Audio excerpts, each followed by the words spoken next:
দিনে আমরা জানলাম দিব্য জ্ঞান হৃদয়ে প্রকাশিত না হলে প্রেম ভক্তিতে অগ্রসর হওয়া যায় না। তাই কি বলেছেন ভগবত গীতাতে, বহুনাম জন্মনামন্তে জ্ঞানবানম প্রপদ্যতে বাসুদেবঃ সর্বমিতি স মহাত্মা সুদুর্লভ।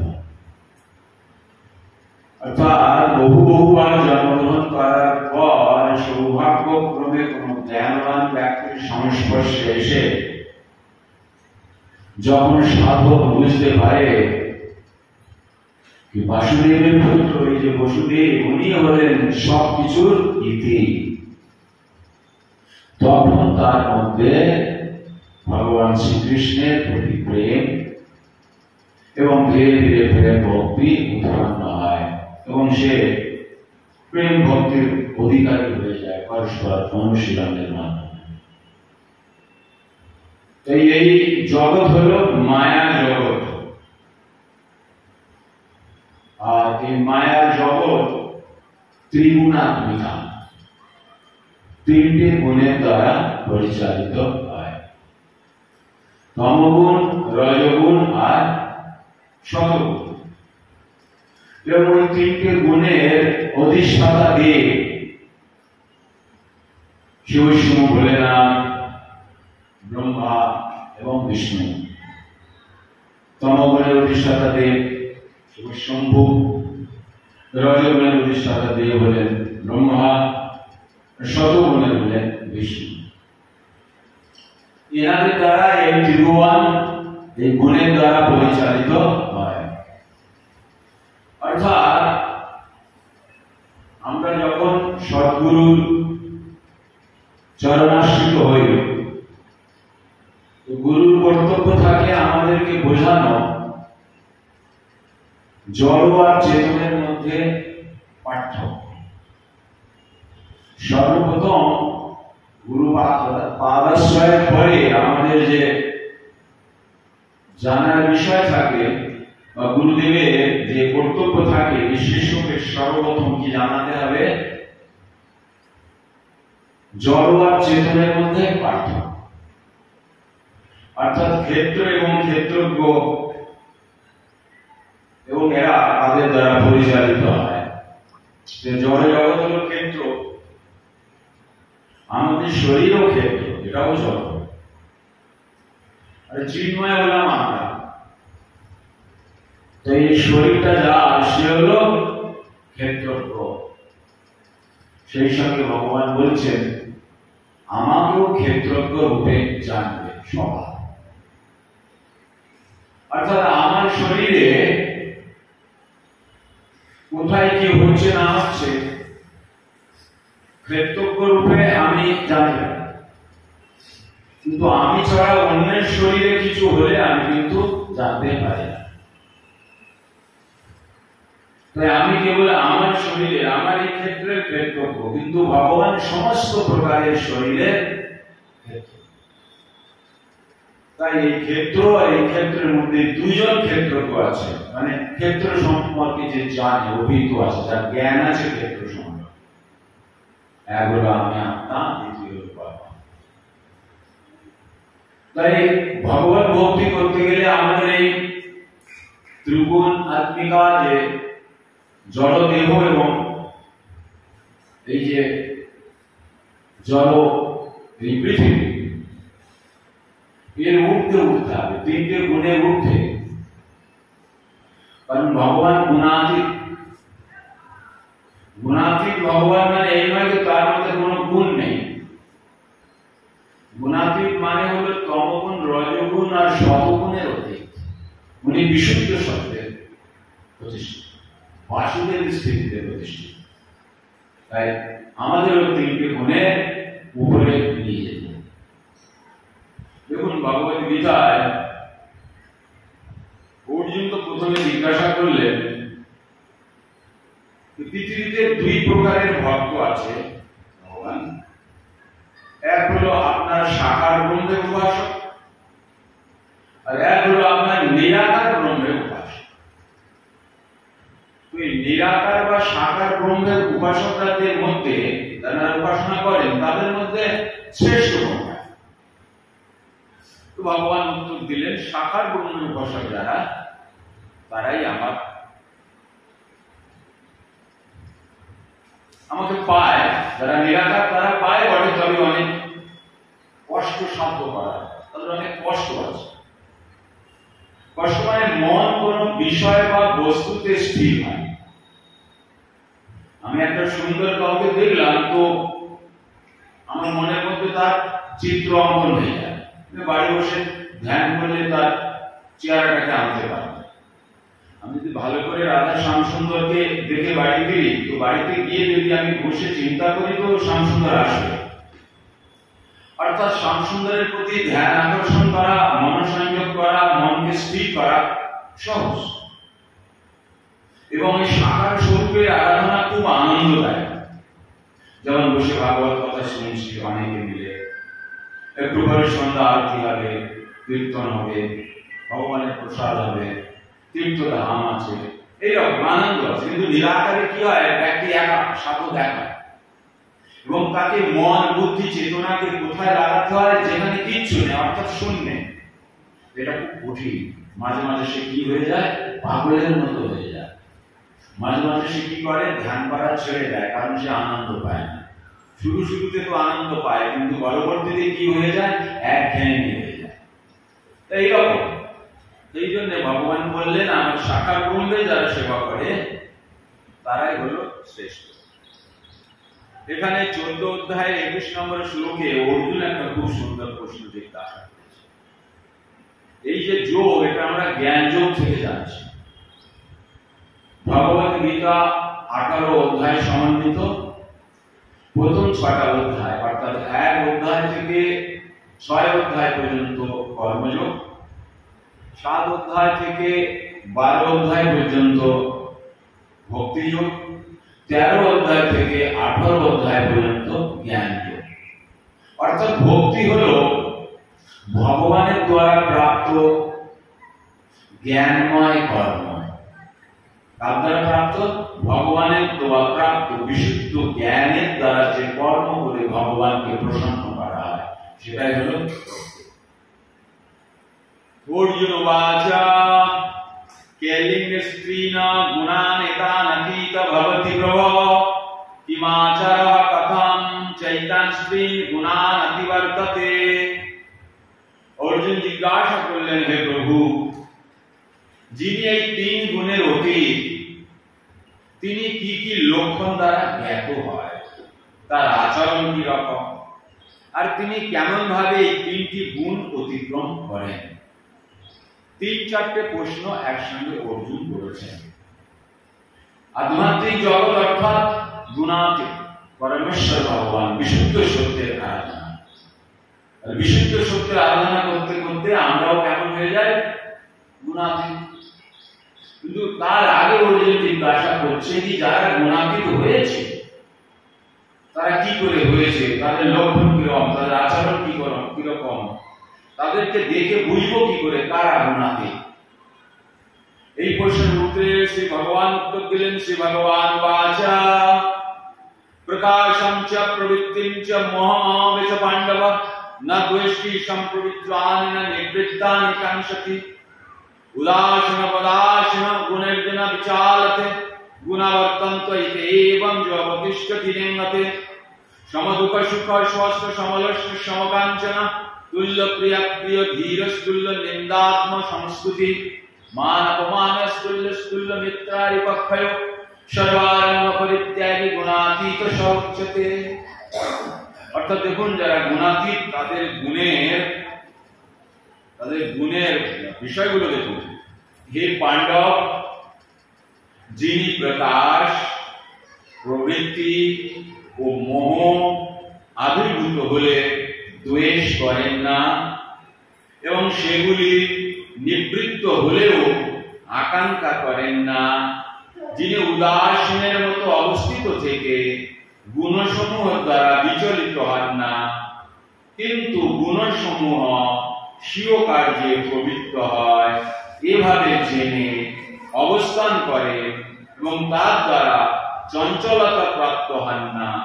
যিনি আত্মস্বরূপে অবস্থিত এবং সুখ ও দুঃখে সমভাবাপন্ন, যিনি মাটির ঢেলা, পাথর ও স্বর্ণে সমদৃষ্টি সম্পন্ন, যিনি প্রিয় ও অপ্রিয় বিষয়ে সমভাবাপন্ন, যিনি ধৈর্যশীল এবং নিন্দা, স্তুতি, মান ও অপমানে সমভাবাপন্ন, যিনি শত্রু ও মিত্র উভয়ের প্রতি সমভাবাপন্ন এবং যিনি সমস্ত কর্ম উদ্যম পরিত্যাগ করেন, তিনি গুণাতীত বলে কথিত হন। দেখেছেন কতগুলো বিভূষণে বিভূষিত হতে হলে তবেই সে গুণাতীত। এই লক্ষণগুলো তো আমাদের নিজেদেরই মনে থাকবে, চিনব কি করে? আর এরকম লক্ষণযুক্ত মানুষ খুব বিরল। আর এই লক্ষণগুলো উৎপন্ন করতে গেলে নিজেদের চেষ্টা অসম্ভব হবে না। এর মধ্যে হয়তো একটা গুণ বিকশিত হতে পারে আমাদের মধ্যে, কিন্তু যে গুণগুলির কথা এখানে বলা হয়েছে সমস্ত গুণগুলি কিন্তু বিকশিত করে ত্রিগুণাতীত হওয়া আমাদের পক্ষে একরকম অসম্ভব। তাই পরবর্তীকালে ভগবান এক সুন্দর উপায় দিয়ে দিলেন, যেহেতু অর্জুন ভগবানের প্রিয় ভক্ত। ভগবান বললেন, মাং চ যুবদ্বিচারেণ ভক্তি যোগেন সেবতে সগুণান সমতিতান ব্রহ্মভুবায় কল্পতে। অর্থাৎ যিনি ঐকান্তিক ভক্তি যোগ সহকারে আমার সেবা করে, তিনি প্রকৃতির সমস্ত গুণকে অতিক্রম করে ব্রহ্মভূত স্তরে উন্নীত হন। একটাই কাজ। ভগবান কি বললেন?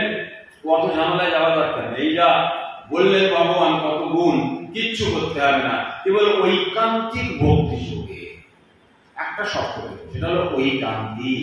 সব জায়গায় কিন্তু এই শব্দটা এসেছে, মাম একম, কেবলমাত্র আমাকে, তাই না?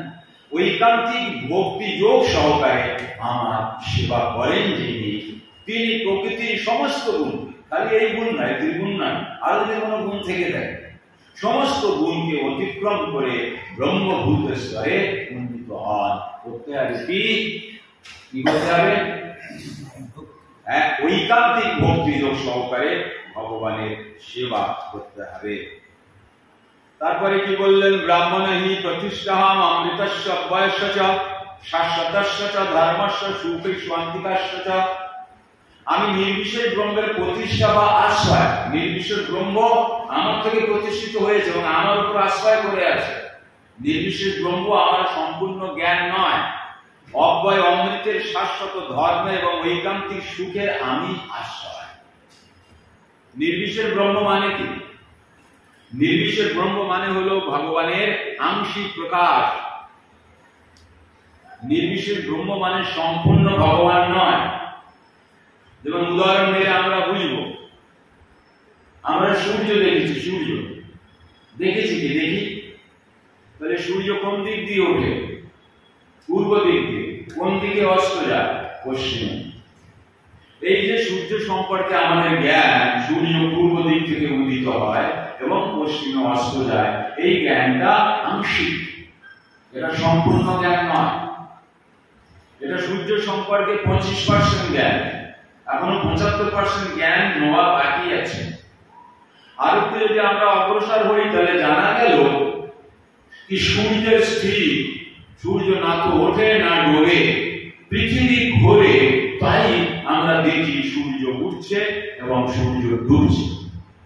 এটাও কিন্তু সূর্যের সম্পর্কে সম্পূর্ণ জ্ঞান নয়। এই পর্যন্ত আপনি জানলেন মানে সূর্য সম্পর্কে আপনার আরো 25% জানা হলো, কিন্তু এখনো 50% জানা বাকি আছে। তাহলে সম্পূর্ণ সূর্য সম্পর্কে যদি আমরা জানতে চাই, তাই আমাদের জানতে হবে যেমন এই পৃথিবী একটা প্ল্যানেট, সূর্য এরকম একটা প্ল্যানেট। সেখানে যেমন আমরা এখানে অবস্থান করছি, জীব সমূহরা বিভিন্ন প্রকারের শরীর ধারণ করে, সূর্য লোকেও বিভিন্ন প্রকার শরীর ধারণ করে জীবেরা আছে। কিন্তু এখানে প্রশ্ন উঠবে চৈত্র বৈশাখ জ্যৈষ্ঠ মাসে সূর্যের তাপে আমাদের এখানে ত্রাহিমাম ত্রাহিমাম হয়ে যায়, তাহলে সূর্যের লোক আছে কি করে, জীব আছে কি করে? এই থেকে বোঝা যায়, যদি এরকম কেউ প্রশ্ন করে তাহলে এর থেকে বোঝা যায় তার যে বুদ্ধি, সেই বুদ্ধিটা আত্মকেন্দ্রিক। সে এখনো জড় আর চেতন সম্পর্কে অভিহিত নয়। আমাদের এই শরীরটা কেমন? জড় শরীর। এই শরীর নিয়ে সূর্যে থাকার কথা তো দূর, জলের তলায় থাকা যাবে। 2 মিনিটের মধ্যে দম বন্ধ হয়ে পটল তুলতে হবে, খানিক পরে ফুলে ফেঁকে উপরে উঠতে হবে। তাহলে এই শরীর তো জলের মধ্যে থাকা, এই শরীর নিয়ে মাটির মধ্যে থাকা যায় না, যেমন কেঁচো থাকে। এই শরীর নিয়ে গাছে থাকা যায়, এই শরীর নিয়ে আকাশে ওড়া যায়। তার মানে এই শরীর, এই স্থূল শরীর এই জায়গায় কোন রকমে চলার জন্য উপযুক্ত। জলে বেঁচে থাকতে গেলে, জলে বংশবৃদ্ধি করতে গেলে যেমন শরীরের প্রয়োজন হয়, হাওয়ায় বেঁচে থাকতে গেলে, হাওয়ায় বংশবৃদ্ধি করতে গেলে যেমন শরীরের প্রয়োজন হয়, মাটির উপরে বা মাটির নিচে থাকতে গেলে যেমন শরীরের প্রয়োজন হয়, তেমনি সূর্যলোকে থাকতে গেলেও তেমন শরীরের প্রয়োজন। সেখানে যে শরীর তৈরি হয়েছে, সূর্যের আলো সেটা জ্বলবে না বলেই সেটা তৈরি হয়েছে, সেখানকারই তো জল হাওয়াতে তৈরি হয়েছে। এখান থেকে যদি আমরা আফ্রিকায় চলে যাই, সেখানকার মানুষরা, আবার যদি আমরা চায়নায় চলে যাই, সেখানকার মানুষ কেমন? এই পৃথিবী, তাহলে এই পৃথিবীর বিভিন্ন প্রান্তের জল হাওয়ার মাধ্যমে যদি মানুষের শরীর, অবয়ব বা রং বিভিন্ন হতে পারে, তাহলে সূর্য লোক বা চন্দ্র লোক বা মঙ্গল গ্রহ আদি বিভিন্ন যে গ্রহ আছে সেখানে জীবন থাকবে না কেন? জীবন তো শাশ্বত, সনাতন, পুরাতন, আদি। জীবন মানে তো আত্মা, ভগবানের চিন্ময় স্ফুলিঙ্গ, স্পিরিচুয়াল স্পর্শ। সেই চিন্ময় স্ফুলিঙ্গকে তো জল দিয়ে ভেজানো যায় না, হাওয়া দিয়ে শুকানো যায় না, আগুন দিয়ে পোড়ানো যায় না, তাহলে কোনো অস্ত্র দিয়ে কাটা যায় না কোনোভাবে। এই যে আমরা আত্মা, চিন্ময় ভগবানের অংশ, একে কোনোভাবে আঘাত করে এর কোনো প্রকার ক্ষতি করা যায় না। তাহলে গীতা, ভগবান গীতাতে ভগবান পরিষ্কার বলে দিয়েছে আগুন দিয়েও পোড়ানো যায় না। তাহলে সূর্যে জীবন থাকবে না কেন? আমার তো শরীরটা জড়, জীবন মানে কি আত্মা। শরীর চলে যেতে পারে, কিন্তু সেখানে সে যে শরীর জ্বলবে না, কেমন শরীর থাকবে? খুব একটা আনন্দের বিষয় জানলে, একবার দিল্লির আশেপাশে বা দিল্লিতে বাঁধাকপি থেকে এক ধরনের জার্মস মানুষের ব্রেনে অ্যাটাক করছে, বাঁধাকপির মাধ্যমে ঢুকছে শরীরে, মানে খাদ্যের মাধ্যমে, আর ব্রেনে গিয়ে অ্যাটাক করছে।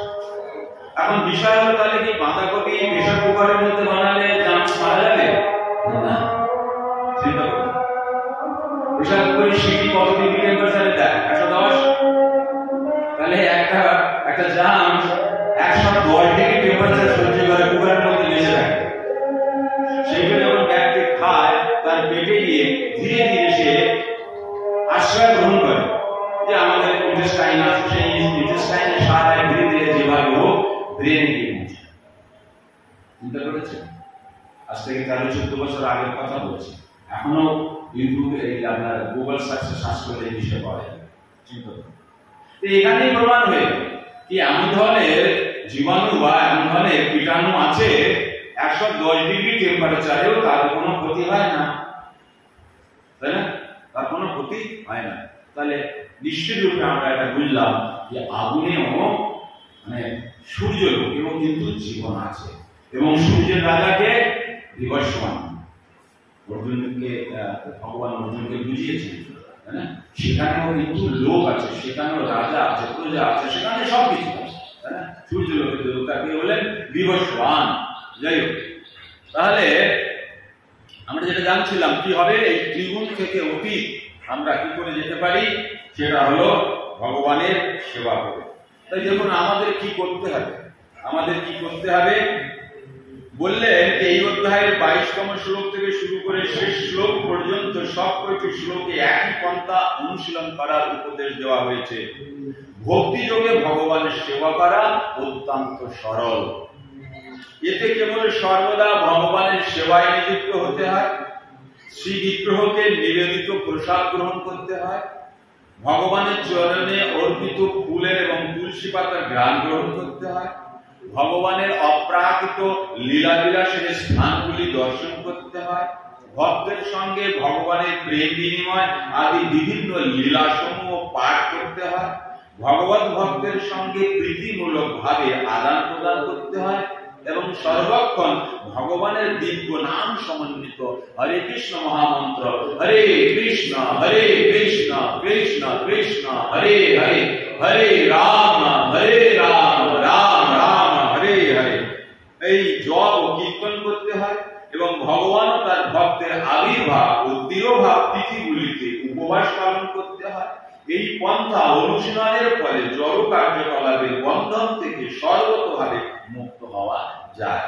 এভাবে তিনি ব্রহ্মজ্যোতিতে বা ব্রহ্ম উপলব্ধির বিভিন্ন স্তরে নিজেকে স্থিত করতে পারেন। তিনি গুণগতভাবে পরমেশ্বর ভগবানের সমপর্যায়ভুক্ত হয়ে যান। কিসে? গুণে। তাহলে আমরা কি বুঝলাম? গুণাতীত হতে গেলে না, গুণাতীত আমাদের হতেই হবে, তখনই তো আমরা ভগবানের ফিরে যাব। জড়জাগতিক কোনো গুণ তো সেখানে নিয়ে যাওয়া যাবে না, বা অন্য কথায় বললে জড়জাগতিক কোনো গুণ যদি আমাদের মধ্যে থাকে তাহলে তো আমরা সেখানে যেতে পারবো না। তাই ভগবান হলেন চিন্ময়, তাই ভগবান হলেন কেমন? সাধ্য বস্তু।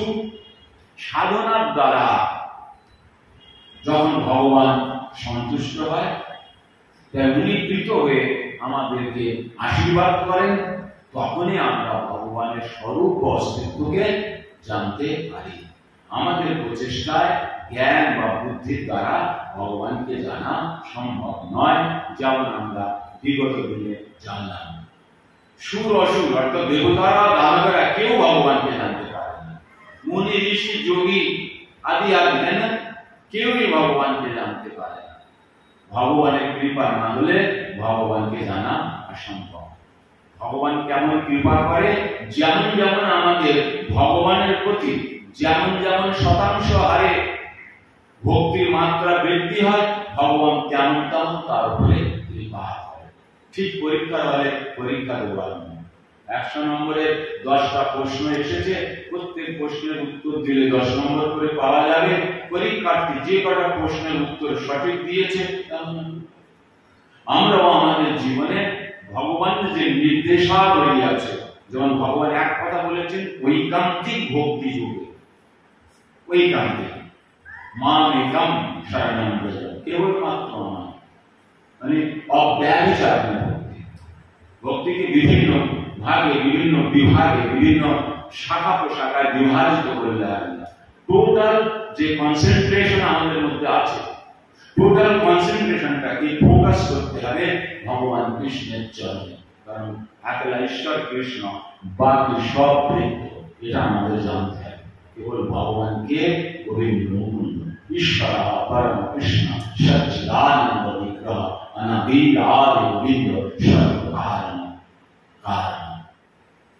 ব্রহ্মা সৃষ্টিকর্তা, ব্রহ্মা ক্লিয়ার করে দিয়েছে ব্রহ্মা কোনো সৃষ্টিকর্তা নন, উনি দ্বাদশ মহাজনের মধ্যেও একজন মহাজন। মহাজন কারা হয়? ভগবান যাদেরকে নির্দেশ দিয়েছে, যাদেরকে অ্যাপয়েন্টমেন্ট দিয়েছে সনাতন ধর্ম প্রচারে, তার মধ্যে একজন হলেন ব্রহ্মা, সৃষ্টিকর্তা বটে। তিনি কি বলেছেন? ঈশ্বর পরম কৃষ্ণ। ওই যে কৃষ্ণ, উনি হলেন ভগবান। তেমন উনি সব চির আনন্দময় বিগ্রহ। চিন্তা করুন, সব চির এবং আনন্দময়, যে ওনার নাম, ওনার স্বরূপ শক্তি, সেই নামের মধ্যে উনি ঢুকিয়েছেন কি? আল্লাহর শক্তি এবং সম্বিত শক্তি বলরাম। জ্ঞান না শুধু আনন্দ লাভ হয় না, সম্বিত শক্তি মানে জ্ঞানের যে শ্রেষ্ঠ আধার বলরাম, সেই সঙ্গে রাধার আল্লাহর শক্তি মিশ্রিত করে নামের মধ্যে ঢুকিয়ে দিয়ে নাম উনি নিজের স্বরূপ শক্তি বানিয়েছেন, যদিও উনি চিৎ শক্তির মালিক।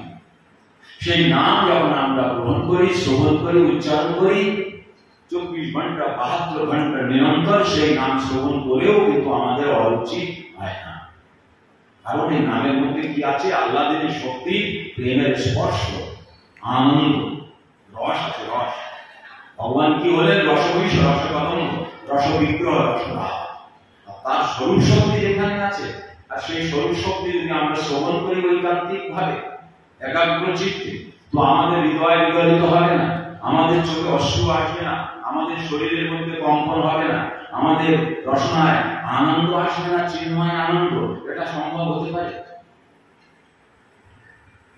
এটা অসম্ভব হতে পারে না, সম্ভব হতে পারে, তাই না? সবাই বলুন হরে কৃষ্ণ কৃষ্ণ কৃষ্ণ হরে হরে, হরে রাম রাম রাম হরে হরে, হরে কৃষ্ণ কৃষ্ণ কৃষ্ণ হরে হরে, হরে রাম রাম রাম হরে হরে, হরে কৃষ্ণ কৃষ্ণ কৃষ্ণ হরে হরে, হরে রাম রাম রাम हरे हरे। कलयुग में जो है हरे नाम संकीर्तन की जाए, भुवन मंगल के हरे नाम संकीर्तन की जाए, हरि नाम प्रभु की जाए।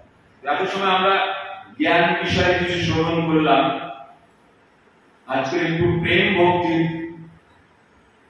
কিছু অংশ আমরা শ্রবণ করি, বলে বোঝার চেষ্টা করি। একদিকে যেমন ভগবান, ভগবানের অস্তিত্ব, ভগবানের ভগবত্তা, এই নিয়ে মানুষের মধ্যে শঙ্কা এবং সন্দেহ। সেই শঙ্কা ও সন্দেহের মূল কারণ কি সেটা আমরা জেনে গেছি। তো যেখানে দেবতারা অসুখেরা, তারা জানতে পারে না ভগবানকে, তো আমি ভক্তি না করে ভগবানকে জানতে পারবো? অসম্ভব। এই যারা ভগবান সম্পর্কে বিরূপ মন্তব্য করছে, তাদের কর্মজীবনে ভক্তি বলে কিছু নেই। তারা কেবল বাহ্যিক জ্ঞান এবং তাদের যেগুলো বলে মেন্টাল স্পেকুলেশন, তার মানে হলো সূক্ষ্ম চিন্তনের দ্বারা ভগবানকে জানা বা বোঝার চেষ্টা করছে। সূক্ষ্ম চিন্তনের দ্বারা যদি ভগবানকে জানা যেত, বোঝা যেত, তাহলে ভগবান অনেক ছোট হয়ে যায়, আর যে চিন্তা করে সেই বড় হয়ে যায়। চিন্তা করে জেনে ফেললো ভগবানকে, ভগবান এত ক্ষুদ্র জিনিস, তার মাথার মধ্যে এটা ঢোকে না। যাই হোক, কিন্তু ভগবানের প্রেম ভক্তিতে প্রবেশ করলে আমরা জানবো ভগবান তার ভক্তের জন্য কি না কি করে। আমরা গুজরাট নাম শুনেছি, ভারতবর্ষের অন্যতম রাজ্য। সেই গুজরাটের এক বিশেষ স্থান, মনে পড়বে আস্তে আস্তে নামটা, সেই স্থানের ভক্ত হয়েছেন, তার নাম হলো নারসিং। শুনেছেন আপনারা? জুনাগড়, এই জায়গাটার নাম হলো জুনাগড়। জুনাগড়ে একজন ভক্ত হয়েছে, তার নাম হলেন নারসিং। নরসিংহা কিন্তু নারসিং। ভগবানের ঐকান্তিক সেবাতে নিমগ্ন। প্রতি বছর বাড়িতে এক বিশেষ অনুষ্ঠান করেন, অনেক লোক খাওয়ায় দাওয়ায় সব বাকি হয় না, ওই অনুষ্ঠান করার জন্য বাকি নেয়। ভগবানের কৃপাতে কোন বাকি দেয়। নরসিংদেবের তার যে চলাফেরা, ওঠা বসা, তাই থেকে দোকানদার জানে তিনি একজন ভক্ত, তাই না? এনার বাড়িতে অনুষ্ঠানে কিছু মালপত্র দেওয়া মানে অসুবিধা নেই, এটা আমাদেরও কল্যাণ। এরকম ভক্তের সেবা করে আমাদের জীবনও ধন্য। পয়সা দিক বলে না দিক বলে কোনো ব্যাপার নেই। উনি প্রতি বছরই একটা করে প্রোগ্রাম করে বাড়িতে, সাধু সঙ্গ, বৈষ্ণব ভোজন আর জমজমি করে, কিন্তু করে বাকি। একবার কি হলো, বাড়িতে বিশেষ অনুষ্ঠান চলছে, আর ওই সময় কিছু মারোয়াড়ি তারা ওইখান দিয়ে অনেক টাকা পয়সা নিয়ে যাচ্ছিলেন গুজরাট, মানে দ্বারকায় গিয়ে তারা কিছু মালপত্র কিনবে, তাই ওই নগদ টাকা তারা বহন করে নিয়ে যাচ্ছিল। এখন তারা এইরকম বড় অনুষ্ঠান দেখে অনুষ্ঠানে ভাগীদারি হয়েছে। ভগবানের ভজন কীর্তন, গুণ কীর্তন শোভন হলো, ভগবানের উচ্ছিষ্ট প্রসাদ সেবা করা হলো, বিশ্রাম করলো। তারপরে তারা সেই গ্রামের কিছু মানুষের কাছে জিজ্ঞাসা করলো, বাবা আমাদের মধ্যে কাছে তো অনেক টাকা পয়সা আছে, আমরা 5-7 জন আছি, তো টাকা পয়সা নিয়ে তো এখান থেকে দ্বারকায় যাওয়া ঠিক না, রাস্তায় মার হয়ে যেতে পারে। তো বলছিলাম এখানে কোনো হুন্ডির ব্যবস্থা নেই? হুন্ডি মানে এখানে একজন টাকা নেবে, নিয়ে কাগজ লিখে দেবে, দ্বারকায় গিয়ে যার কাছে বলবে তাকে কাগজ দেখাবে, টাকা নেবে, তাই না? যেটা পরবর্তীকালে হাওয়ালা হচ্ছে আমাদের এখনকার যুগে। তো এরকম কোনো ব্যবস্থা নেই। তো গ্রামের কিছু লোক ছিল যে নরসিংদেবের উপরে একটু ঈর্ষা করবে, ভালোভাবে তার প্রতি ঈর্ষা করবে না এমন হতে পারে বলি। তারা বললে কেন? ওই তো যার বাড়ি অনুষ্ঠান হলো নরসিংহ, ও খুব বড় লোক, দেখেছেন কত লোক প্রসাদ পেল, কত লোকের আয়োজন দেখেছেন, তো ওনার যোগাযোগ আছে, উনি এই কাজ করেন, আপনি ওনার কাছে যান, সব সমাধান হয়ে যাবে। তাই এবার এই 5-6 জন মারোয়ারি ছিলেন, তারা নরসিংহের কাছে গেলেন। ভক্ত নরসিংহকে গিয়ে বললেন, বাবা আমাদের একটু সমস্যার সমাধান করো, গ্রামের লোকের কাছে আমি সব শুনেছি যে আপনি বিশেষ, আপনি পারবেন সমস্যার সমাধান করতে, এই গ্রামে তো আর কেউ নেই আপনি ছাড়া, বলছিলাম আমাদের কাছে এই টাকা পয়সা আছে, টাকাগুলো নাও আর লিখে দাও। বলে কি আপনি? আমি গরিব মানুষ, কে বলেছে আপনি? গ্রামের লোকে আগে বলে দিয়েছে, শোনে ওগুলো নিষেধ করবে, ওর বলবে আমি গরিব, আমি আমি ওই নেবে না, কিন্তু এরকম করবে ও, আপনারা শুনবেন না, জোর করে দেবেন, ওই দেবে কিন্তু। যখনই ও বলে যে হ্যাঁ আমি কি করি, আমার কোনো যোগাযোগ নেই, আমি কিচ্ছু না, কি ওরা বলছে হ্যাঁ গ্রামের লোক আগেই বলেছিল, ঠিক মিলে যাচ্ছে কথা। তো বলছে হ্যাঁ সে আমি শুনেছি আপনাদের সম্পর্কে, আমি শুনে নিয়েছি আপনার সম্পর্কে, ও আগে থেকেই জেনে নিয়েছি, আপনি রাখুন। যখন ভক্ত নরসিংহ একদম রাজি হচ্ছেন না, তখন একজন ওই 6 জন মারোয়ারির মধ্যে একজন বলছেন, তাহলে আপনি বলুন কি আপনার গুজরাটে কেউ নেই, আপনার দ্বারকায় কেউ নেই, বলুন। আপনি তো নিতে অস্বীকার করছেন টাকা, তাহলে বলুন আপনার দ্বারকায় কেউ নেই। এবার নরসিংহ কি করে বলে দ্বারকায় কেউ নেই? দ্বারকায় তো ভগবান তার আরাধ্য নামদেব দ্বারকায় নিবাস করে, বলতে পারছি না, না কেউ নেই। বলছে হ্যাঁ কেউ নেই, কেউ বলতে পারবো না, আমার আছে, তাহলে দেন টাকা নেন না, দেন লিখে দেন বলছে। এখন নরসিংহ ভাবছে কি কার নামে লিখে দেব, কার নামে লিখে? তো চিন্তা করে ঠিক আছে শ্যামসুন্দর, ঠিক আছে এখন তুমি যা করো, তো যাবে ঠিক আছে। উনি কাগজে লিখে দিলেন শ্যামল শাহ। দ্বারকায় যাবেন, শ্যামল বর্ণ আমাদের শ্যামসুন্দরের, শ্যামল শাহ মানে শাহবাগ, ওখানে গিয়ে এই কাগজ দেখালেন, ঠিক আছে। ওরা ওই স্লিপটা নিয়ে খুব যত্ন করে রেখে দিল, টাকা পয়সা সব দিয়ে দিল নরসিংহকে। নরসিংহ যাদের ধার ভাঙি ছিল সব দিয়ে দিল, যা করো ভগবান তুমি, ধার ভাঙি সব কমপ্লিট। পুরো অনেক দিন পরে হেঁটে হেঁটে হেঁটে হেঁটে পৌঁছালেন কোথায়? দ্বারকায় গিয়ে খবর করে, দাদা এই শ্যামল শাহ এনার ব্যবসাটা কোথায়, এনার দোকানটা কোথায়? শ্যামল শাহ কোথায়? শ্যামল শাহ বলে কেন এই দ্বারকা? আমাদের তো জানা নেই। এরা বলে স্লিপ দেখায়, নার্সের সাইন দেখায়, হস্তাক্ষর দেখায়, মেলে না। আর তো লাস্টে করে ওই 6 জন মারোয়ারি বসে বসে নার্সিংকে গালাগালি দেওয়া শুরু করেছে। এইভাবে আমাদের টাকা পয়সাগুলো শেষ করে দিল, আর গ্রামের লোক এইভাবে ফাঁসিয়ে দিল। নিশ্চয়ই গ্রামের লোকের ওর সঙ্গে যোগাযোগ আছে, এরা সব গুরু একটা গৃহ, এইভাবে এরা মানুষকে লুটপাট করে, বিভিন্ন প্রকারের কুরুচিকর মন্তব্য করা শুরু করে দিয়েছে। এই যখন শুরু করে দিয়েছে, ভগবান সহ্য করতে পারে ভক্তের নিন্দা। তখন ভগবান সেজে বুঝে মাথায় টুপি পরে আর বগলে খাতা টাতা নিয়ে আর চলে এসে, আপনারা কি ওই শ্যামল শাহ খোঁজ করছেন নাকি? শ্যামল শাহ বলে হ্যাঁ হ্যাঁ। বলছে আমি শ্যামল শাহ, ক্ষমা করবেন আমি দূরে গেছিলাম, অনেক দূরে ছিলাম না, ওই জন্য আপনাদের কষ্ট হয়েছে, এই আজকে ঢুকেছি, আপনারা কাল সকালবেলা আসেন, আপনাদের যা পাওনা করে আপনারা নিয়ে আপনার দোকান কোথায়? ও তো বলে দিল ওখানে আসবেন, ঠিক আছে ঠিক আছে। 6 জন ভাবলো না আমাদের ভাবছিলাম তেমন তো নয়, এই তো সমস্যা এসেছে। পরের দিন সকালে যেখানে বলেছিলেন সেখানে গেলেন, সমস্যার দোকান খোলা, সমস্যা সেখানে উপস্থিত, পড়তে দিলেন, সাইন করলেন আর পয়সা বুঝিয়ে দিলেন। নিতাই গৌর শ্রীনাথ প্রেমানন্দ হরে হরি বল। আরে ধন্যবাদ দিলেন কাকে? সমস্যা ধন্যবাদ দিলেন নরসিংহকে। এতদিন পর্যন্ত লোক আমাকে চিত চোর বলে, আমি নাকি লোকের মন হরণ করি। অনেকে বলে আমি মাখন চোর। তার মানে বিভিন্ন ভক্তরা আমাকে চোর রূপে জানে, আমাকে চোর রূপে বলে খুব আনন্দ পায়, তাই না?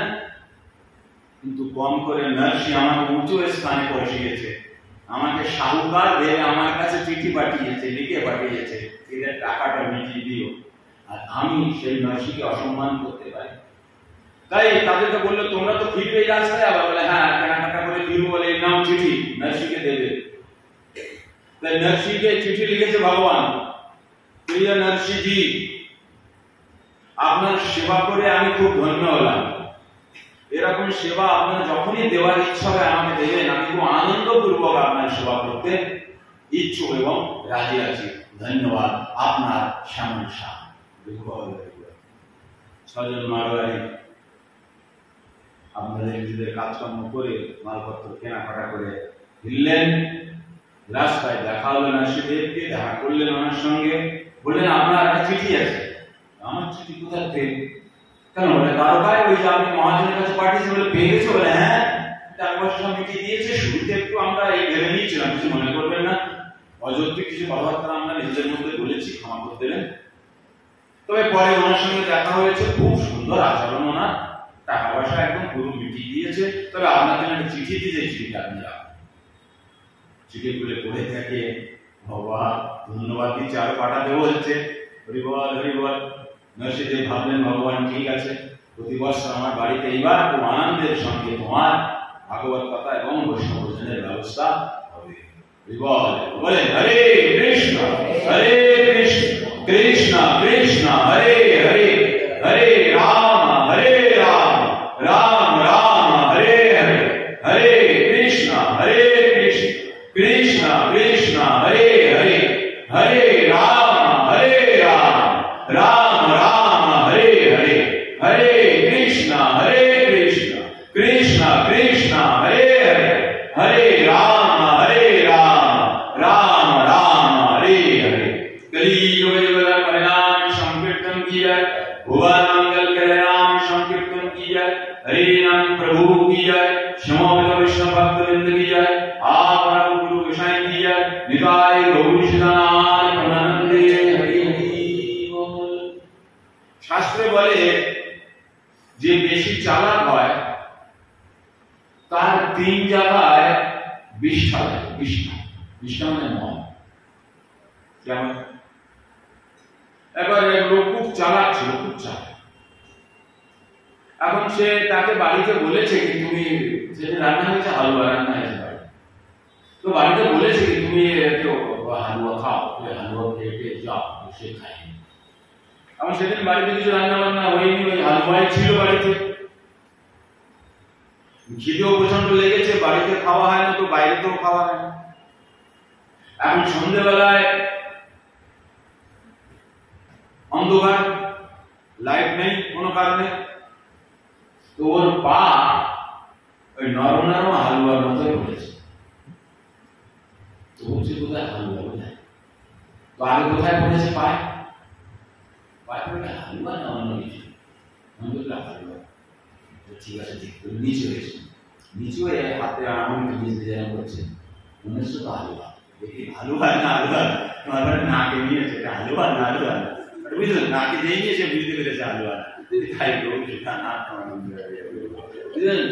প্রথমে পায়ে লাগলো, আবার হাতে লাগলো, আর নাকে লাগলো। এই জন্য বেশি চালাক না হয়। বাংলায় কি বলেছে? অতি চালাকে বলায়, তাই না? কোন জিনিস অতি হওয়া খালি চালাকের বিষয়, কোন জিনিস অতি হওয়া। সবাইকে কেমন থাকতে হয়? লিমিট। প্রত্যেক জিনিসের একটা লিমিট আছে। এই প্রকৃতি এরও একটা ভারসাম্য আছে, এরও একটা লিমিট আছে। তাই মানুষকে তার প্রত্যেক ক্ষেত্রে লিমিট পর্যন্ত তার চলা উচিত। যখন অত্যধিক হয়ে যাবে তখন কি হবে? তার প্রতিক্রিয়া শুরু হয়ে যাবে, তাই তো? তার পার্শ্ব প্রতিক্রিয়া শুরু হয়ে যাবে।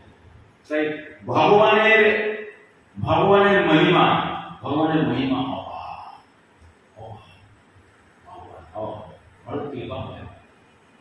নাপিতের গল্প শুনুন। ওই বিঠ্ঠলা বলে একজন আছেন মহারাষ্ট্রে, ভগবান বিঠ্ঠলা নামে, বিঠ্ঠল ভাই।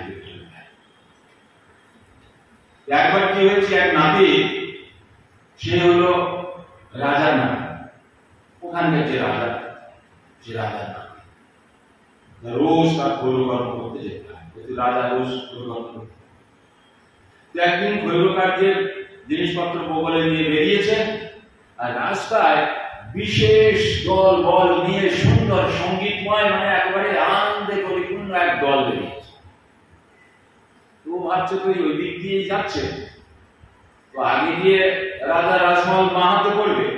ওদের জিজ্ঞাসা করলো, তোমরা কোন দিকে যাবো? আমরা সোজা গিয়ে। ঠিক আছে, ওরা সোজা বেরিয়ে ওইখান থেকে বাঁহাতে চলে যাবো, আর ওই পর্যন্ত এদের সঙ্গে যাবো, আমরা একটু সঙ্গীতের আনন্দ। এই বলে ওখান থেকে চলা শুরু করলেন। আনন্দে উনিও গাইতে লোক লাগলেন, নাচতে লাগলেন, বড় আনন্দ। এরকম করতে করতে রাজমহলে প্রবেশ করার রাস্তা ক্রস করে ওদের সঙ্গে আগে চলে গিয়ে যেখানে ওই সঙ্গীত গান বাজনার দল যেখানে গিয়ে শেষ হবে, যেখানে প্রসাদের ব্যবস্থা আছে সেখানে শেষ হয়েছে, প্রসাদের ব্যবস্থা হয়েছে, সব বসেছে, ও বসেছে, ওনার পাশে একজন বসে, সে ওনাকে গেছেন, বলে তুই জানে, তুই যাসনি আজকে, ওখানে যাসনি? আরে হ্যাঁ, মাথা মরে সর্বনাশ করেছে, এই যে রাজা তোমাকে ফাঁসি চলে যাবে, শুনি দিয়ে যাবে, এইগুলো ওখানে হচ্ছে। ও উঠে দৌড় করে গালা বস। সেই যখন দেরি হয়ে গেছে, প্রসাদ পেয়েছে, প্রসাদ ছাড়ি, ও যা খাবার হবে তুই নে, যা খাবার হবে। এই যখন বসে যখন গেছিস, তুই একেবারে প্রসাদ পেয়ে যা, বাজার 5টা মিনিট, আর 5-7টা মিনিট বাস। মুখ শূন্য হয়ে গেছে, বড় চিন্তায় পড়ে গেছে, কি হবে তার ঠিক নেই। যদিও আমাকে যদি ক্ষমা করে দেখে, সার্ভিসটা যাবে, অন্য কাউকে লাগে, সার্ভিসটা যাবে, সার্ভিস গেলে কি খাবো, বড় দুশ্চিন্তা। তবু যাই হোক, বসে কোনো রকমের নাকি করে প্রসাদ খেয়ে আর নিয়ে চুল ওখান থেকে গিয়ে পর কাঁদতে রাজাকে দেখে দণ্ডবত প্রণাম করে হাওয়াও করে কেঁদে ফেলে যে আমাকে ক্ষমা করবেন, আমার বাড়িতে 2টো সন্তান আছে, স্ত্রী আছে, আমার চাকরি থেকে বের করে দিলে আমি না খেয়ে মরে যাবো, ইত্যাদি বলা কান্না শুরু করে। রাজা বলে, কি হয়েছে, কি করবি, ব্যাপারটা কি বলতে গিয়েছিল, বুঝতে পারছি না তোর বিষয়টা কি তো বিষয়? বলছে, আমি আসতে পারিনি বলে আমি খুব ক্ষমা চাই। কি বলছিস তুই আসতে পারছিস? তুই তো আজকে দাড়ি কেটে গেলি আমার, আর সর্বপ্রথম তুই যেভাবে আমার দাড়ি কেটেছি, আমি অনুভব করতে পারিনি এতদিন যে তোর হাত এত নরম, আর তুই সুন্দরভাবে তুই আজকে দাড়ি কেটে, আমি তো আশ্চর্য হয়ে গেল, তুই কি ড্রামা করছিস? কি নাকি দুটো বলছে, কি বললে আমি দাড়ি কেটে গেছি? আর না, কখন, কি? কই না, আমি তো আসিনি, আমি তো ওই গান বাজনার দলের সঙ্গে আমি চলে গেছিলাম, সেখানে গিয়ে খেতে বসে উঠে দৌড়চ্ছিলাম। ভক্তরা বললে, এখন যাইস না, দাঁড়া, সেই যখন বলছিস কিছু খেয়ে যাবি, বলে না, তুই তো এসেছিস। কি বলছিস? না দাদা, আমি আসিনি, বিশ্বাস করো আমি আসিনি, আমি আসিনি। তাহলে কে আসবে?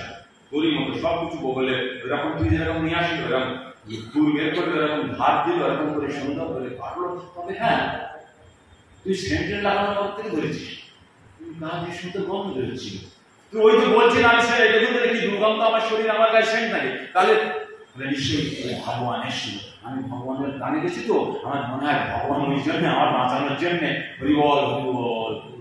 তাই তুই সত্যি কথা বলছিস? বলে হ্যাঁ। রাজা আশ্চর্য হয়ে ঘোষণা করলো, কি হাতি ব্যবস্থা করো, হাতি সাজাও। আমি তো বলবো, সৌভাগ্যবান, সাক্ষাৎ ভগবান এসে আমার দাঁড়িয়ে গেছে। হ্যাঁ, কিন্তু তুই তো আমাকে কৃপা করেছিস, তোর জন্য আমি করুণা পেলাম।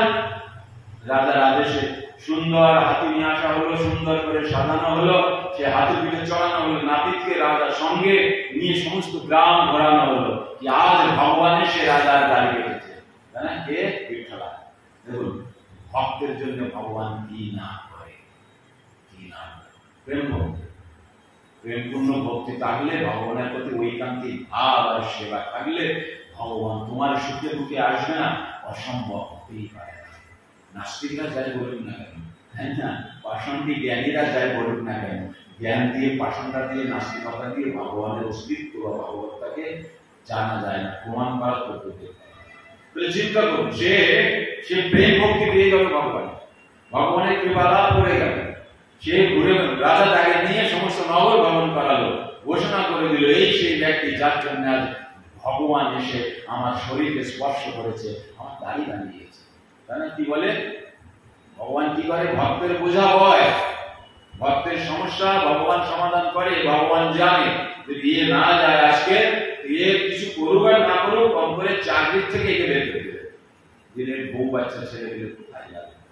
ভগবান তাকে কৃপা করলেন। বলে না সবাই হরে কৃষ্ণ হরে কৃষ্ণ কৃষ্ণ কৃষ্ণ হরে হরে, হরে রাম হরে রাম রাম রাম হরে হরে, হরে কৃষ্ণ হরে কৃষ্ণ কৃষ্ণ কৃষ্ণ হরে হরে, হরে রাম হরে রাম রাম রাম হরে হরে, হরে কৃষ্ণ হরে কৃষ্ণ কৃষ্ণ কৃষ্ণ হরে হরে, হরে রাম হরে রাম রাম রাম হরে হরে।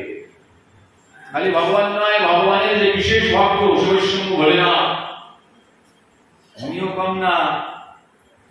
শিবশম্ভু ভোলেনাথের কথা শুনলে উনি পরম বৈষ্ণব, বৈষ্ণব শিরোমণি, বৈষ্ণব মুকুটমণি, বৈষ্ণব প্রধান, ভগবানের গুণ অবতার। উনিও বড় দয়াবান, বড় কৃপাবান। আমরা শুনেছি না, একবার কি হয়েছে, শকুনির এক ছেলেকে আশীর্বাদ দিয়ে হয়েছে। কি আশীর্বাদ দিয়েছে? আমি যেন যার মাথায় হাত দিই সে যেন ভস্ম হয়ে যায়। পরবর্তীতে তার নাম হয়েছিল ভস্মাসুর।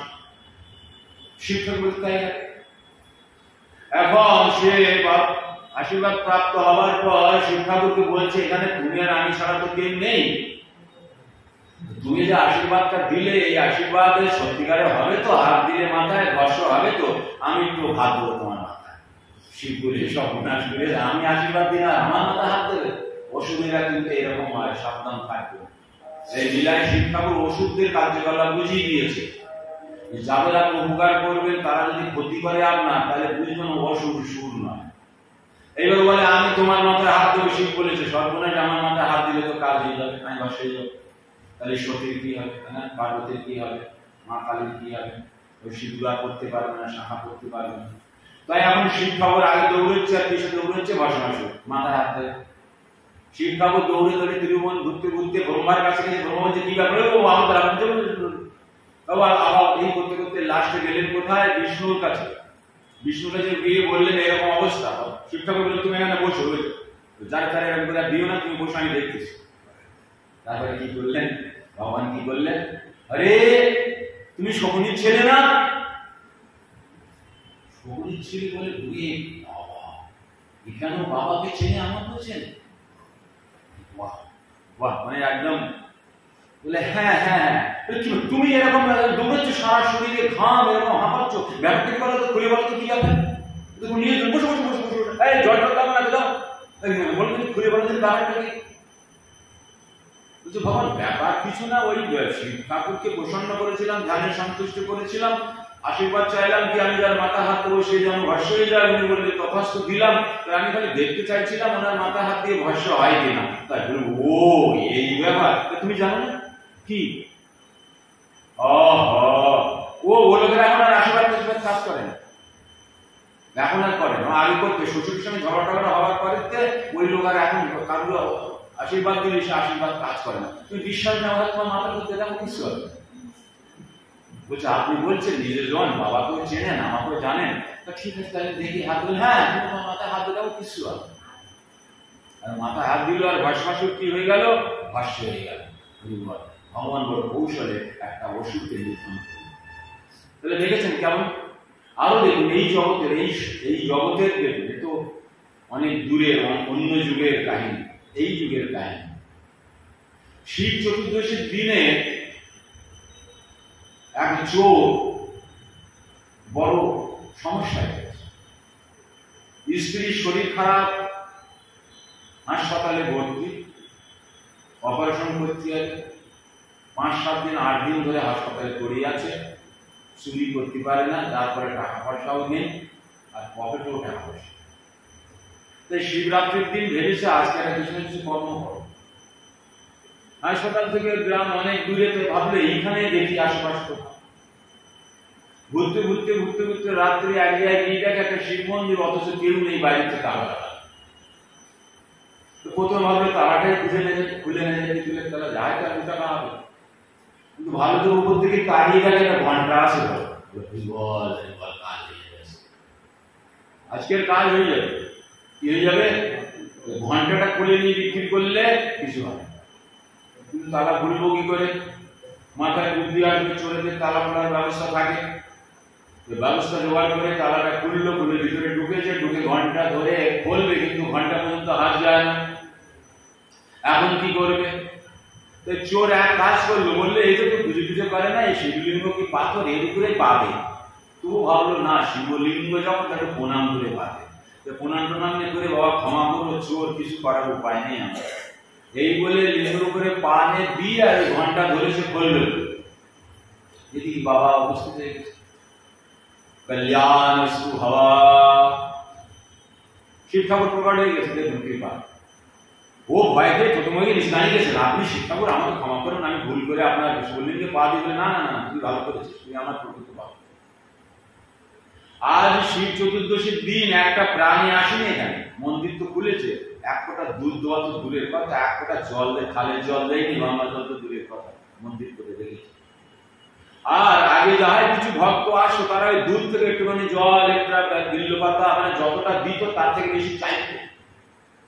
তুই একজন এমন ব্যক্তি যে আজ শিবরাত্রির দিন এসেছিস, তার মানে আমার মন্দির খালি গেল না, কারণ তুই তো এসেছিস, এবং তুই কেবল হাত দিয়ে সমিধা আমার উপরে দিস শিবলিঙ্গ, তুই নিজেই আমার উপর উঠেছিস, মানে সশরীরে আমাকে সেবা করেছিস, তাই তোর সেবাতে আমি ধন্য। বল তোর কি দরকার, তুই কি আশীর্বাদ চাস বল। চোর বললো, দেখুন বাবা, আমি জানি না আপনি কি বলছেন, আমার তো মনে হয় আমি খুব অপরাধ করে ফেলেছি, তবু আপনি পরম করুণাময়, বৈষ্ণব, দয়াময়। আমি যখন আমাকে আশীর্বাদ দিতে চাইছে, আমার স্ত্রী হাসপাতালে, মৃত্যুর সঙ্গে পাঞ্জা লড়ছে, পকেটে নেই পয়সা, আর আমার কাজ চুরি, 5-7 দিন 10 দিন ধরে চুরি করতে পারি না ভগবান। তাহলে আপনি বুঝতে পারছেন আমি কি করা। প্রতি ঘন্টা খুলে নিয়ে যা, কোনো ব্যাপার নেই, এখন কাজ চালা। আর শোন, তোর স্ত্রী ঠিক হয়ে যাবে, বাড়ি ফিরে আসবে, তারপর তুই এক কাজ করবি, ভাঙাচোরার কারবার করবি। আচ্ছা বাবা ঠিক আছে, তো সব ঠিক হয়ে যাবে। কি করবি? ভাঙাচোরার কাজকর্ম করবি, সব ঠিক হয়ে যাবে। কথা আসতো বলে শিক্ষাকে আশীর্বাদ দিলেন, পা দিয়ে শিবলিঙ্গে চড়ে ঘন্টা করবে, শিব ঠাকুর প্রকট হয়ে আশীর্বাদ দিলেন। দেখুন, ভগবানের থেকেও কত করুণ শিক্ষা। শিক্ষাকে যদিও ভগবান যদিও নিষেধ করে দিয়েছিল সকলের ছেলের আশীর্বাদ দেওয়ার পর, যাকে তারা এইভাবে আশীর্বাদ দেওয়া বন্ধ করো, কিন্তু পরম বৈষ্ণব মুকুটমণি উনি এমন আশীর্বাদ দিতে পিছপা না, ভগবানেরও আদেশ অমান্য করে গেলেন মানুষের কল্যাণের জন্য, না ভক্তের কল্যাণের জন্য। এইবার সেই চোর বাড়িতে ফিরলেন, স্ত্রী ঠিক হলো, বাড়িতে ফিরলেন। বাড়িতে ফেরার পর কি শুরু করলেন? ভাঙাচোরা কেনা। ভাঙাচোরা কিনতে কিনতে কিনতে কিনতে একদিন ভাঙাচোরার মধ্যে কি পেয়ে গেল? একটা বাটি। আর সেই বাটি ওর মনে সন্দেহ হচ্ছিল এই বাটি কিছু হবে, ভগবান অন্তঃকরণ থেকে জানিয়ে দিচ্ছিল, বারবার সন্দেহ হচ্ছে বাটি কিছু হবে। সে বাটি নিয়ে কোন রকমের লজ্জা করে, দেখাতে ইচ্ছা না হলেও জোর করে দেখালেন স্বর্ণকারকে। স্বর্ণকার বাটি হাতে নিয়ে পার বলে ফেললো, বাহ তোর তো ভাগ্য খুলে গেছে, তাই না? সে বাটির বিনিময়ে অনেক টাকা দিলেন, বাড়ি ঘর রাজি সব বানালেন, কিন্তু ভাঙাচোরার কারবার বন্ধ করলেন না। হরে কৃষ্ণ, শিবৈষ্ণব ভোলেনাথ কি, পরম বৈষ্ণব শিবৈষ্ণব ভোলেনাথ কি। আমাদের কর্তব্য কি? think positive and be optimistic. Positive চিন্তা ভাবনা রাখতে হবে, এবং ভক্ত মালা গ্রন্থ থেকে বিগত জীবনে যারা একনিষ্ঠ ভাবে ভগবানের সেবা পরায়ণ হয়ে প্রেম ভক্তি লাভ করেছে, এবং যাদের করুণা করার জন্য সাক্ষাৎ ভগবান উপস্থিত হয়ে তাদের কৃপা করেছে, তাদের জীবন চরিত্র আমাদের শ্রবণ করা উচিত। এই শ্রবণের মাধ্যমে কি হয়? আমাদের সেই ভক্তের বা ভগবানের কৃপা হয়, এবং আমাদের অভিজ্ঞতা, আমাদের বিচক্ষণতা, পাণ্ডিত্য দূরে যায়, এবং আমাদের মন বুদ্ধি সহজ সরল হয়, এবং ভগবানের প্রতি আমাদের অটুট বিশ্বাস জন্মায়, শ্রদ্ধা জন্মায়, যার ফলে আমরা ভক্তিকে দৃঢ় করে তুলি, তাই না? তাতে আমাদের কি হয়? পারমার্থিক উন্নতি সাধন হয়। তাই ভক্তদের জীবন চরিত্র আমাদের শ্রবণ করা অতীব কর্তব্য। কেবল জ্ঞান আমাদের মধ্যে থাকলে হবে না। তাই ভক্তি অর্থাৎ আমরা যেন ভগবত ধামে ফিরে যেতে পারি, তার যোগ্যতা অর্জন করা। কেবল কাহিনী হিসাবে ভাগবত শ্রবণ করলে হবে না। একজন ভক্ত একদিন বলছিলেন, একটু এই চরিত্র সম্পর্কে বলবেন, একটু এইভাবে বলবেন, একটু ওইভাবে বলবেন। এটা গল্প আকারে নিলে হবে না, এটা শিক্ষা নিতে হবে, তাই না? চৈতন্য মহাপ্রভু কি বলেছেন? পৃথিবীতে আছে যত নগরাদি গ্রাম, সর্বত্র প্রচার হইবে মোর নাম। ভগবানের নাম প্রচার। তাই আমাদের কর্তব্য কি? কর্তব্য হলো তিনটে। ভগবান প্রত্যেক যুগে আসেন। কেন আসেন? ধর্ম সংস্থাপন করার জন্য। ভগবান স্বয়ং ভগবত গীতাতে কি বলেছেন? বলেছেন কি, যদা যদা হি ধর্মস্য গ্লানির্ভবতি ভারত অভ্যুত্থানম অধর্মস্য তদাত্মানম সৃজামি। ভগবান কি করে? ভগবান বললেন যে আমি প্রত্যেক যুগে এই পৃথিবীতে অবতরিত হই। উনার সাঙ্গপাঙ্গ পার্শ্ববৃন্দেরা আসেন, কিন্তু উনি স্বয়ং আসেন এই পৃথিবীতে। কখন? যখন ধর্মের প্রতি গ্লানি হয়, সনাতন ধর্মের উপর আঘাত আসে, সনাতন ধর্মকে হানি পৌঁছানোর প্রচেষ্টা চলে, ভগবান তখন সাক্ষাৎ এই পৃথিবীতে অবতরিত হয়। হয়ে কি করেন? পরিত্রাণায় সাধনাম বিনাশায় চ দুষ্কৃতাম ধর্ম সংস্থাপনার্থায় সম্ভবামি যুগে যুগে। উনি আবার বললেন, প্রতি যুগে পৃথিবীতে অবতীর্ণ হয়ে উনি ধর্মকে সংস্থাপন করেন, অর্থাৎ মানুষকে বুঝিয়ে দেন এটাই হলো প্রকৃত ধর্ম। এই ধর্মের অনুগত হতে হবে, এবং যারা দুষ্কৃতকারী তাদের কি করেন? বিনাশ করেন, এবং সাধুদের সংরক্ষণ করে তাদের প্রেম ভক্তি প্রদান করে তাদের ভগবত ধামে ফিরে যাওয়ার ব্যবস্থা করেন। তাই আমাদের কর্তব্য কি? আমাদের কর্তব্য হলো ভগবানের নির্দেশ অনুসরণ করে, ভগবত ভক্তির অনুশীলন করে এই জন্মে ভগবত ধামে ফিরে যাওয়া। সময় নষ্ট না করে, তাই না? সময় বড় মূল্যবান, তাই না? এই বলেছেন, মনুষ্য জন্ম পাইয়া রাধা কৃষ্ণ না ভজিয়া জানিয়া শুনিয়া বিষ খাইন, জানিয়া শুনিয়া বিষ খাইন। তাহলে যারা মানুষের শরীর পেয়েছেন, অবয়ব পেয়েছেন, তারা যদি রাধা কৃষ্ণের ভজন সাধন না করেন, তাহলে মনে করুন তারা স্পিরিচুয়াল সুইসাইড করছে, আধ্যাত্মিক আত্মহত্যা করছে। মানে আপনার যে আধ্যাত্মিক জীবন, সেটা সর্বনাশ হয়ে যাচ্ছে। তাই আপনি জার্মানে জন্মগ্রহণ করেছেন, মানুষ রূপে, কি পর্তুগালে করেছেন, কি বাংলাদেশে, কি পাকিস্তানে করেছেন, সিরিয়াতে করেছেন, বড় বিষয় না। মানুষে জন্মগ্রহণ করেছেন মানেই আপনার সেবা আরাধনা হবে রাধা কৃষ্ণ, হ্যাঁ? রাধা কৃষ্ণ প্রাণময় যুগল কিশোর। ওই যুগল কিশোরের ভজন সাধন করে জীবনকে ধন্য করতে হবে। অন্য কোনো পন্থায়, অন্য কোনো উপায় হবে না। ঐকান্তিকতার সঙ্গে আমাদের মন, আমাদের বুদ্ধি, আমাদের চেতনা, আমাদের প্রচেষ্টা সব একাগ্র করে ভগবত চরণের সমস্ত শক্তি নিহিত করতে হবে। তখন ভগবান আমাদের দায়িত্ব নেবেন, আমাদের ধার নেবেন। অন্যথা আমরা প্রচেষ্টা করলে কিন্তু কিছু হবে না। যেমন আমি যদি প্রচেষ্টা করি দেয়াল ইট দিয়ে ধাক্কা মেরে সরানো যাবে, ওই প্রচেষ্টা করে সময় খারাপ করে তো কোনো লাভ। আর ভগবান চাইলে একবার ঝড় দিয়েছিল উড়িষ্যা, জানেন তো, বড় বড় নৌকা সব তুলে দিয়েছিল, দেখেন মাটিতে কল পোতা ছিল, কল পর্যন্ত তুলে উপরে তুলে দিয়েছিল, বড় বড় গাছ, কোথায় নিয়ে চলে গেছিল। তাহলে ভগবান সব কিছু করে। আপন চাল হোক নেই, ভগবান চাহ তার খারাপ। আমরা চাইলে হবে, কিন্তু ভগবান চাওয়ার সঙ্গে সঙ্গে হয়ে যায়। তাই সেই পরমেশ্বর পরম পুরুষ, যিনি সর্বাত্মায়, যিনি পরমাত্মায়, যিনি লীলা পুরুষোত্তম ভগবান, সেই ভগবানের কৃপা পাওয়ার জন্য আমাদের সর্বদা ভগবত ভক্তিতে নিরন্তর লেগে থাকা উচিত, শ্রদ্ধা সহকারে, নিষ্কপটতার সঙ্গে। এছাড়া অন্য কোনো উপায় নাই। ভাগবত কথা শ্রবণের মাধ্যমে, ভক্ত কথা শ্রবণের মাধ্যমে আমাদের হৃদয়, মন, বুদ্ধি নির্মল হবে। বড় সৌভাগ্যবান আমরা এই মঠে এই সন্ধ্যেবেলায় বা সকালবেলায় ভাগবত কথা শ্রবণ করার সুন্দর ব্যবস্থা করেছি। অনেক ধরনের ব্যবস্থা নেই। তাই মন্দির হলো আধ্যাত্মিক অনুশিক্ষা অনুশীলনের কেন্দ্র। স্কুল যেমন জগজাগতিক শিক্ষার অনুশীলন কেন্দ্র, মন্দির হলো চিন্ময় জগতের শিক্ষা বা আধ্যাত্মিক বিদ্যা, রাজবিদ্যা। ভগবদ্গীতায় ভগবান নবম অধ্যায় 2 নম্বর শ্লোকে কি বলেছেন? রাজবিদ্যা রাজবিদ্যাং পবিত্রম ইদম উত্তমম প্রত্যক্ষবগাম ধর্মম সুশুভম কর্তুম আহ্বায়ম। এই শ্লোকটা যে অনুভব করেছে সে কোনোদিনই বলবে না ভগবান বা ভগবদ্গীতা নেই। কেবল ভগবানের লেখে গীতা যদি কেউ পড়ে তো তার মধ্যে এত সুন্দর আনন্দ, সে আনন্দ ধীরে ধীরে পবিত্র হয়ে যায়, যার তুলনা। কেবল পবিত্র হয়ে যায় না, তার মধ্যে দিব্য গুণের উদ্ভব হয়, দিব্য গুণের উদ্ভব হয়। কি বললেন? আধ্যাত্মিক বিদ্যা হলো সমস্ত বিদ্যার রাজা এবং টপ কনফিডেন্সিয়াল বিষয়। নিজে নিজে এই বিষয়টাকে বোঝা যায় না, বরং বুঝলাম রাজবিদ্যা রাজবুদ্ধম পবিত্র ইদম উত্তমম। পবিত্র মানে পবিত্রকারী, যে নিরন্তর অনুশীলন করে তাকে পবিত্র করে দেয়। কেবল পবিত্র করে না, পবিত্র করে দিয়ে তাকে মানুষের মধ্যে উত্তম মানুষে পরিণত করে দেয়।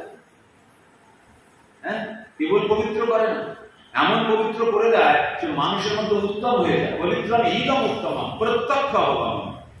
আর যখন সে এই শ্রেণীতে এসে যায়, সে ভগবানকে প্রত্যক্ষ অনুভব করে, প্রত্যক্ষ অনুভব। হ্যাঁ, রাজবিদ্যা রাজবুদ্ধম পবিত্রম ইদম উত্তমম প্রত্যক্ষবগমম ধর্মম। ধর্মকেও প্রত্যক্ষ অনুভব করে। এবং কি হয়? যখন অনুভব করে সুসুখম, বড় সুখের আধ্যাত্মিক সুখ, চিন্ময় সুখের অনুভূতি হয়। হ্যাঁ, রাজবিদ্যা রাজবুদ্ধম পবিত্রম ইদম উত্তমম প্রত্যক্ষবগমম ধর্মম সুসুখম কর্তুম আহ্বায়ম। ওই যে অব্যয় ভগবান, তাই না? ওই যে জন্মরহিত অজন্মা, ওই যে ভগবান, তিনি অনাদি আদি গোবিন্দ, গোবিন্দম আদি পুরুষোত্তম ভয়ামি। সৃষ্টিকর্তা ব্রহ্মা তার চরণে সুগন্ধিত ফুল দিয়েছে ও প্রার্থনা করেছেন, তাই না? দেহুবানন্তাম অরবিন্দ দলায়তাশাম বাহার বতম সমশিতাম কুদশুদ্ধরানন্দা কন্দর্প কোটি কমনীয় বিশেষ শোভম গোবিন্দম আদি পুরুষম তমহং ভয়ামি। হে গোবিন্দ, তুমি বলে আদি পুরুষ, তোমার আমি ভজন করি। তাহলে সৃষ্টিকর্তা ব্রহ্মা যদি সেই গোবিন্দের ভজন করে, তাহলে আমরা কার ভজন করবো? গোবিন্দেরই করবো, অন্য কারো কেন করতে যাবো? আমাদের কি মূর্তি মারা গেছে? তাই গোবিন্দ হলো আদি পুরুষ, তারই ভজনা করতে হবে। এবং মায়াবাদী সন্ন্যাসী আদি পুরুষ শঙ্করাচার্য সেই একই কথা বলে গেছে। কি বলেছেন? ভজ গোবিন্দম ভজ গোবিন্দম ভজ গোবিন্দম মূঢ় মাথে। ওরে মূর্খেরা, গোবিন্দের ভজনা কর, গোবিন্দের ভজনা কর, গোবিন্দের ভজনা কর। তাই না? সমগ্র বিশ্বে মায়াবাদ ছড়ানোর পর শরীর ত্যাগ করে লীলা সম্বরণ করে চলে যাওয়ার সময় তিনি কিন্তু মানুষকে একটা সুন্দর গুপ্ত জ্ঞান দিয়ে গেল, বিশেষ জ্ঞান দিয়ে গেল। গোবিন্দের ভজনা ছাড়া কিন্তু কোনো কিছুই হবে না। কে ছিল আদিগুরু শঙ্করাচার্য? কে ছিল? শিবের অংশ, ভগবানের নির্দেশে উনি এই পৃথিবীতে এসেছিলেন মায়াবাদ ছড়ানোর জন্য। কারণ ভগবান পরবর্তীকালে এসে ভক্তি যুগের স্থাপনা করবেন। তাই সবই ভগবানের পরিকল্পনা, তাই না? আমাদের কর্তব্য ভগবানের আদেশ, ভগবানের ইচ্ছা জেনে সেই কর্মকে ঠিক